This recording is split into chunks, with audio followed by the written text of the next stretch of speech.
So MAC stands for multi-agency collaboration, and that itself is not unique. There's lots throughout the United States, there's lots of multi-agency collaborations.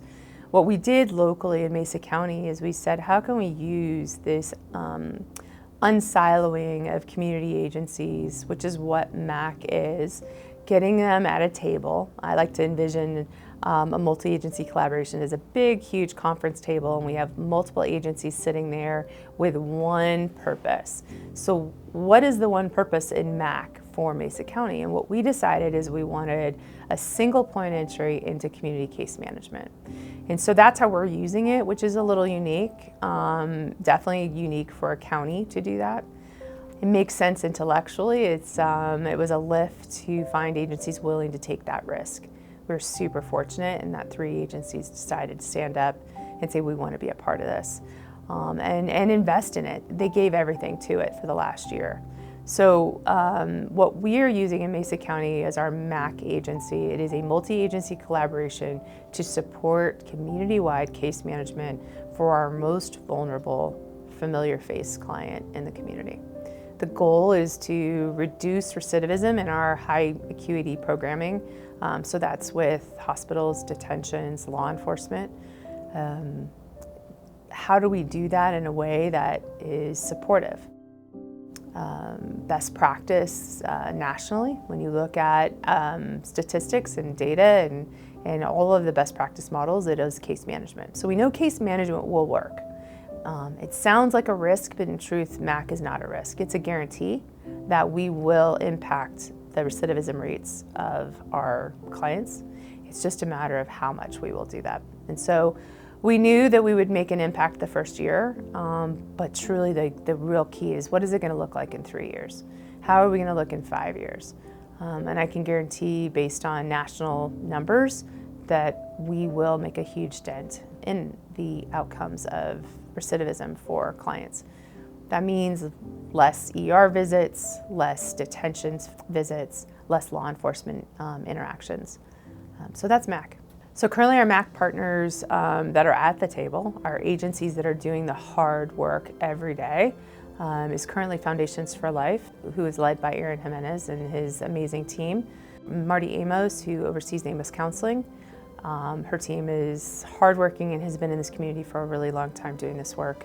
And then we have the Freedom Institute, which is a unique perspective on justice-involved individuals and how to get them through this process of being involved and incarcerated and getting them into society and creating opportunities for them.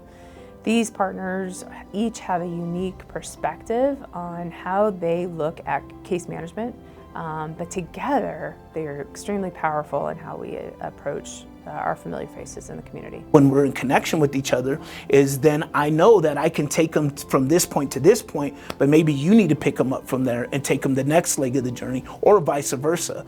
And I think that when there's a single point of entry into case management like that, and people that are willing to be collaborative, number one, and that are willing to be creative and that actually care, I think that the result of that is people over time getting access to the services they needed, but more importantly, we're healing the trauma of what's led up to them being there by approaching them in a human way and by bringing people with lived experience into that fold, because they listen to those people and trust them. Not only do we get to help clients in their case management needs and help them move different parts of their life forward, but we also get to meet their needs in the immediate moment.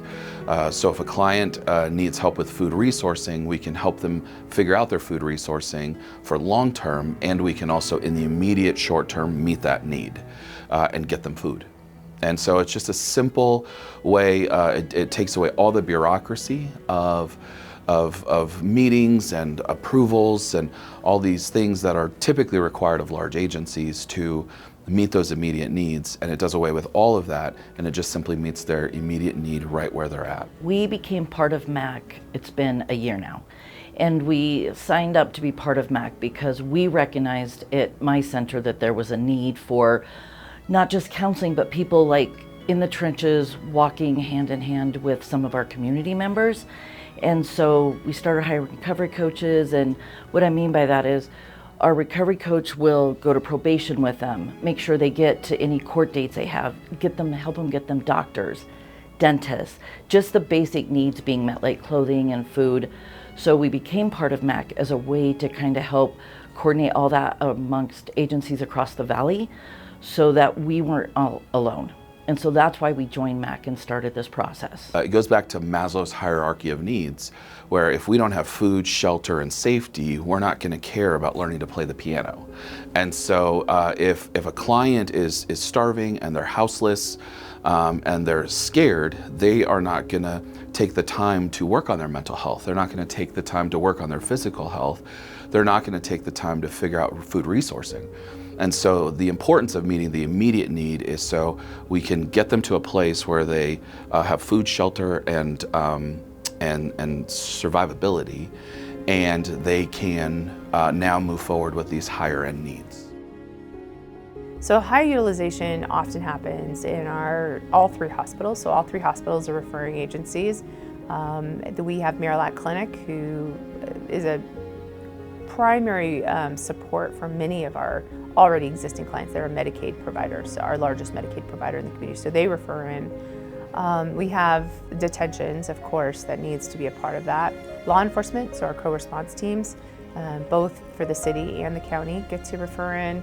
And then, unbeknownst to us, the courts heard about what was happening and loved the idea of MAC, and so they started referring in.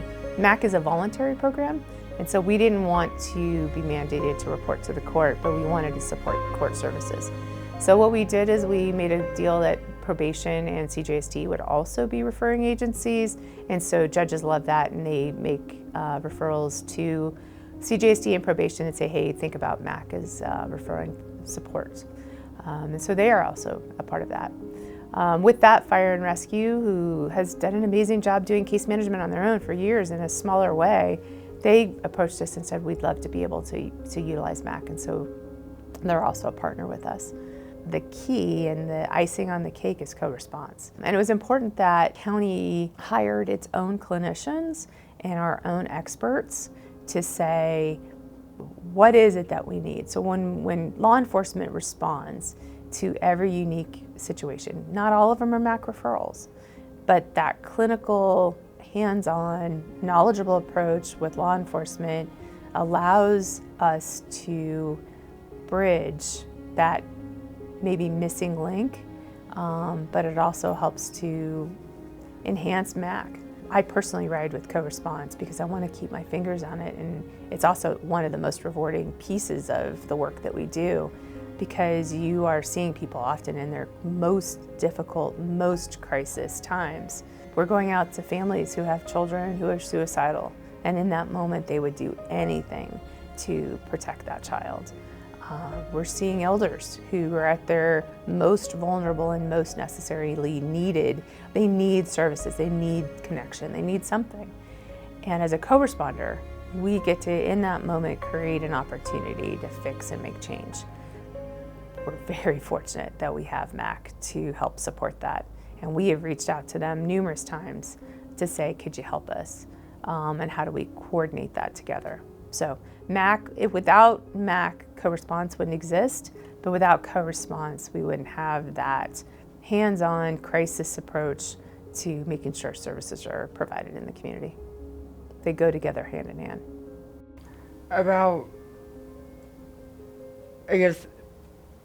I lost my apartment in July of 2021, and I was homeless for about a year and a half or so before I found before the MAC program got involved with them.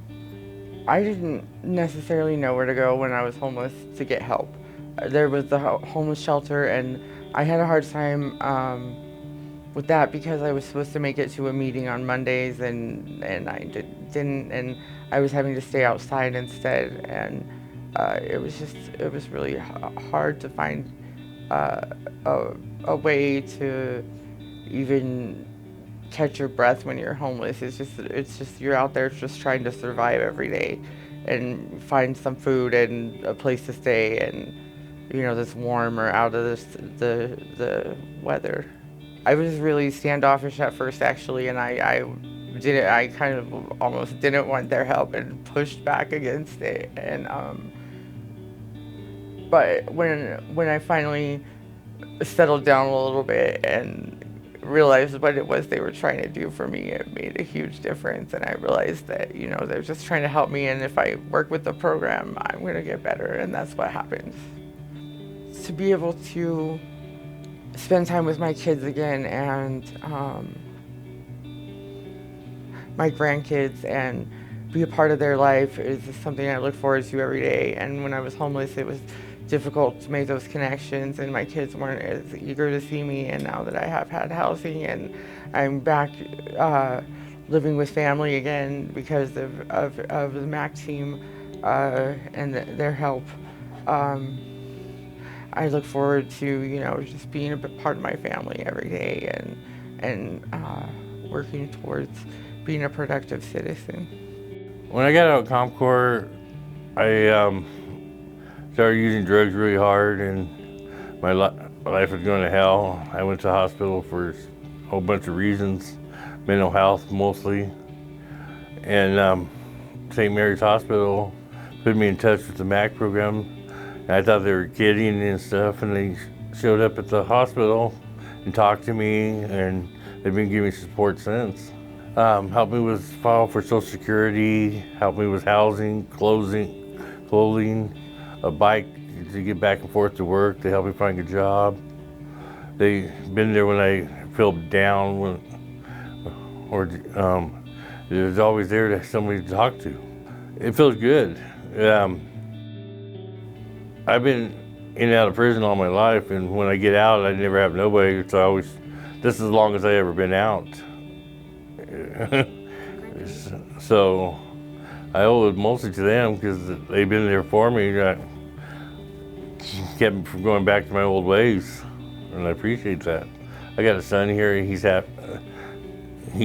talking to me now because I'm going back and forth to prison and stuff.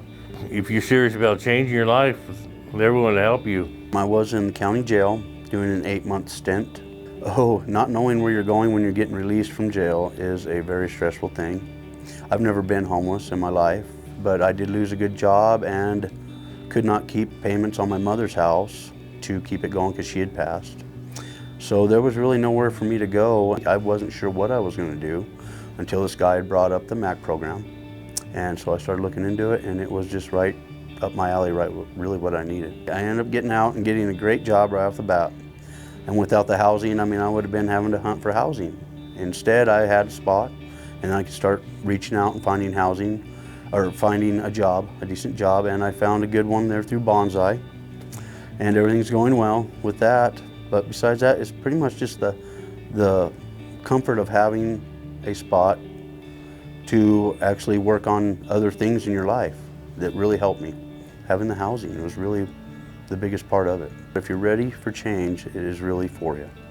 And they're always there for you. They're right down the street from my house. It makes it really easy. I can go down and talk to them if I have any kind of issues. They're always there available.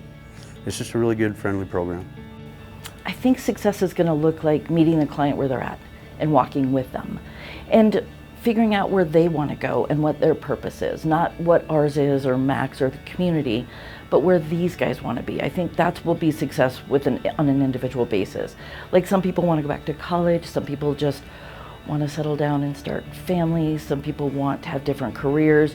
So I think each one will be a success in when they feel like they've reached their purpose, and then maybe they can give back and they can join these programs and help pick someone up and walk alongside them. That will be success. We are so fortunate in Mesa County to have passionate agencies that want to do the work. They just need a little support in figuring out how to do it in a way that has the biggest impact. And we are posed to help them do that. And it's exciting. It's exciting to see those barriers coming down and those silos breaking apart. I think the community benefits because we're changing the paradigms of trauma that these people are carrying with them. And we start to reframe how they see themselves, how they see the community, and then how they see their role within the community. That's the kind of person that is safer. That's the kind of person I want to be my neighbor. And I think we're all better off with increasing their ability to contribute to the common good. MAC for us is just an extension of our heart. It's an extension of the way we live our life, which is we just want to give to the community that we live in. The whole world within the mental health, within case management, within social services, it's shifting like the rest of our community, right? And if we want to keep getting the same old results, let's just keep doing the same old thing. So I think that projects like this that dare to dream and dare to innovate and put us in these spaces where we have some freedom to do so, even when we fail with an idea, I think that they're incredibly valuable for our community and our society. So I would really want to highlight the innovation and the courage that it takes to do new things and to do different things, but it's what we need to architect a new future. I feel very privileged to be able to offer another human being food. I feel privileged to be able to offer another human being warmth, even if it's just for one night, to be able to offer them these tangible things and not just tell them, we're going to put you in another program. We are so fortunate in Mesa County to have passionate agencies that want to do the work. They just need a little support in figuring out how to do it in a way that has the biggest impact. And we are posed to help them do that. And it's exciting. It's exciting to see those barriers coming down and those silos breaking apart. And so MAC is just one piece, but there's a lot of people doing a really amazing work in this community that we just don't often recognize.